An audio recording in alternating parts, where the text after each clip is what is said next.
Alright, so we're now in a battle with the Steel Mecharilla, and this is pretty much the boss of Snowcat Mountain here. And this is actually a really good time to illustrate just how powerful, or how powerless we can make the enemy. We're going to be defense up Omega, which is basically just a defense up for the entire party, which is very good.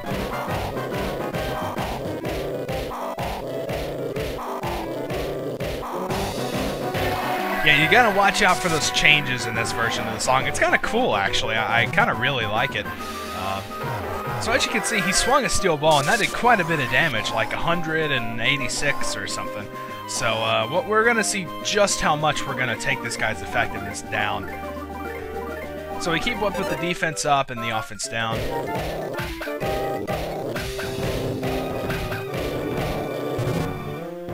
Alright, and already we're down to 65, which is actually a pretty big change as it is, but we're not even close to done yet. I think this is only the second time, right? So we can do it up to 3 times before it starts, like, failing, both for defense up and offense down. So one more, and we'll see just how useless this guy is.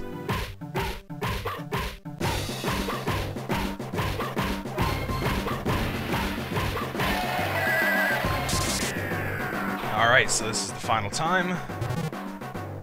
And powerful kick, 23, and then with one more defense up, he's literally not going to be doing anything. So at this point, the battle is basically won. I mean, he might as well just give up, because there's nothing he can do. But we're, of course, going to defense down a little bit in order to make this a little bit quicker.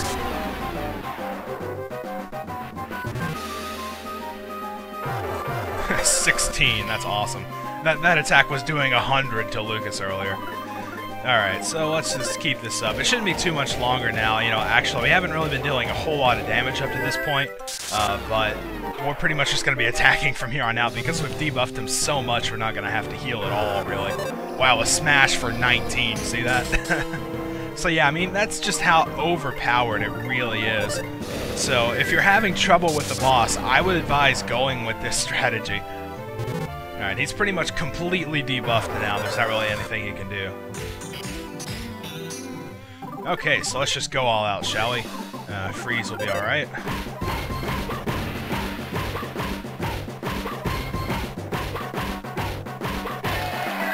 If you want to use fire, he doesn't take much damage from the actual attack, but if I'm remembering correctly, if you engulf him in flames, then he'll actually take like 100-something damage from that each turn, which can be really beneficial. But it's not very often that you can actually engulf him in flames, from what I've seen anyway, so it may not be worth it. You might as well just do freeze, I guess, you know?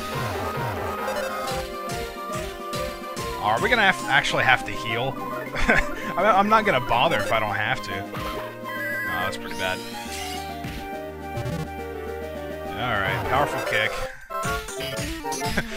the word powerful used very loosely there, huh?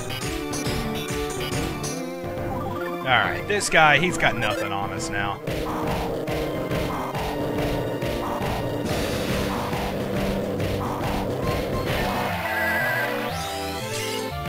Alright, how much longer, man?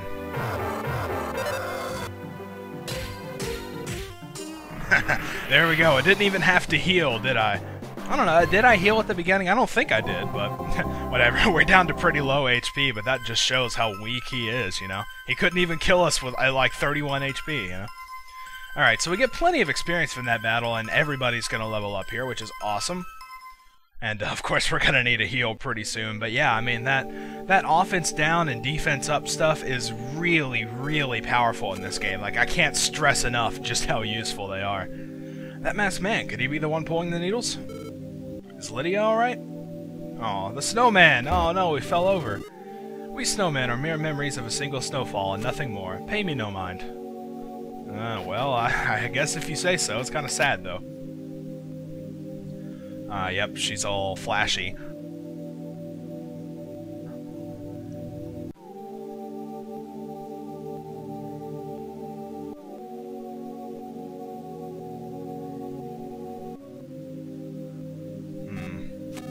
Lucas, someone other than you has pulled the needle. Whatever is inside that person's heart has been passed on to the Dark Dragon. You must pull the rest of the remaining needles from here on out.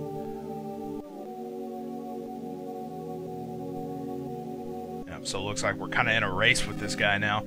Before I disappear, take this memento of me. Take good care of it. And of course we get Lydia's memento. I wish it said who got it, because I hate having to go in and check, but... Lucas, this is it. The time has come. Believe in that and keep pushing forward. This is where I say farewell.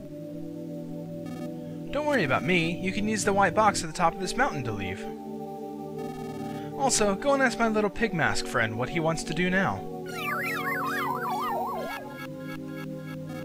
Bye-bye! Send hugs and kisses to the next Mad Gypsy for me! Yeah, I'm not gonna do that, sorry. Alright, so I might as well go check up on the pig mask and see what he's doing. Whoa! Nice! He's got his mask off. He even looks like a pig without the mask off. Oh, I know. I secretly listened in on your conversation. Me and you are enemies. Don't bother with me. Just go do what you need to do. I have no intention of helping you guys out. The Mad Gypsy helped me out, though, even though I'm a complete stranger. So I'm gonna stay here and look after his rabbits. Then we'll be even. Ah, well, you know, it sounds like a good idea, actually. Yeah, so we can kind of check out the rabbits here, and they, like, sweat a little at us or something, I don't know. If you try to run inside, he stops you. Hold it right there! Don't run around inside, you dummy. It'd be no laughing matter if you stepped on a bunny. I've got control over my running, alright? I can take care of it. Okay, so yeah, we're actually pretty much done with Snowcat Mountain now, as you can see. Leave Snowcat Mountain.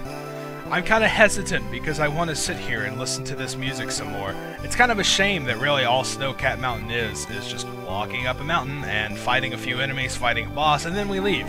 You know, but wish we could spend a little more time here, but unfortunately, it's not meant to be, so let's leave. Wait, is the Sky Runner over this hill? Yeah, so this is pretty funny how we actually escape. You can't really see it in that great a detail right now, you know, obviously because we're so far back, but you'll be able to see it once we land, and it's kind of funny. So we're apparently in this white box that Lydia mentioned, and there we are. And we sled down the mountain and shoot off into the distance. This seems very unsafe.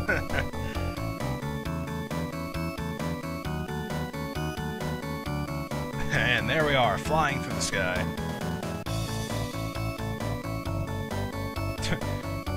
We're sort of spinning around there too, man. I bet the guys inside are really dizzy. And as you can see, it's a refrigerator. That's what we left the mountain in. I would advise you kids not to try this at home. Don't get inside your refrigerator and hope to go somewhere. Just don't do it, it's not safe. Alright, so obviously this thing up here is just incredibly obvious here. There's a jar here that's too hard to ignore. Inside is a letter. Read it? Yeah, sure. This way. What? What kind of text was that, man? Somebody didn't know how to write, apparently. Okay, so hey, you remember this little secret passage through the grave? Yeah, this is where we came up with Salsa and Facade back in Chapter 3. So, cool stuff. Oh, there's another one. Yeah, let's read it. Attacked. Very bad. Come to Thunder area. Thanks. Okay. Well, I guess we know where we need to go now. The Thunder area, which is around the Thunder Tower. And this is really awesome. Let's check this coffee table. Get on the coffee table? Sure, I guess. There's always time to play around, right? Whoa. Oh, nice. We can ride the coffee table around. That's so cool. And Comatose Feverish, yeah, I would be too after seeing that. So some pretty nice presents. We can actually pick up the presents from the coffee table, which is kind of cool. So we get a luxury banana and a super bomb, both of which are very useful. So we're gonna be hanging on to those for sure. And now we're pretty much gonna be doing is riding the table to our next destination. This can be a little bit of a long ride. We end up just going right here for a while, but I mean, come on, how awesome is it? We're riding on a coffee table, and it's galloping like a horse. So. You know, the way the little, like, bow is positioned on the back of the coffee table, it kind of makes it look like Boney has a little bow on his tail, you know? Alright, what'd she learn? Paralysis Omega. Probably won't be using that, but cool. Alright, so you remember this place. This is the big highway area where we hunted for the 7 mice.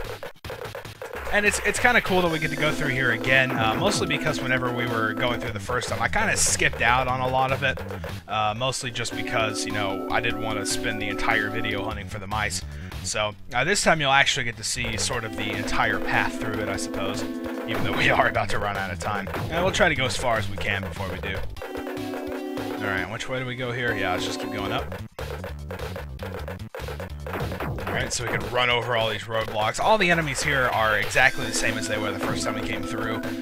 So probably you should be able to just run through them even if you weren't on the, the coffee table here. So yeah, there's the big purple bridge. And as we go down here, we're going to see another familiar little area. I'm actually going to take a little pit stop here. Let's see, is there... Oh, there's...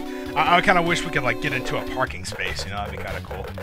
Oh, look, there's the guy in the bathroom. Yeah, we'll get to all that later. Anyway, for now, we're about to run out of time, so in the next part, I'm actually going to take a little bit of time to talk to some of the people around here. Some of this stuff is kind of funny, so... but then after that, we'll head straight into our next destination. It won't take long, I promise.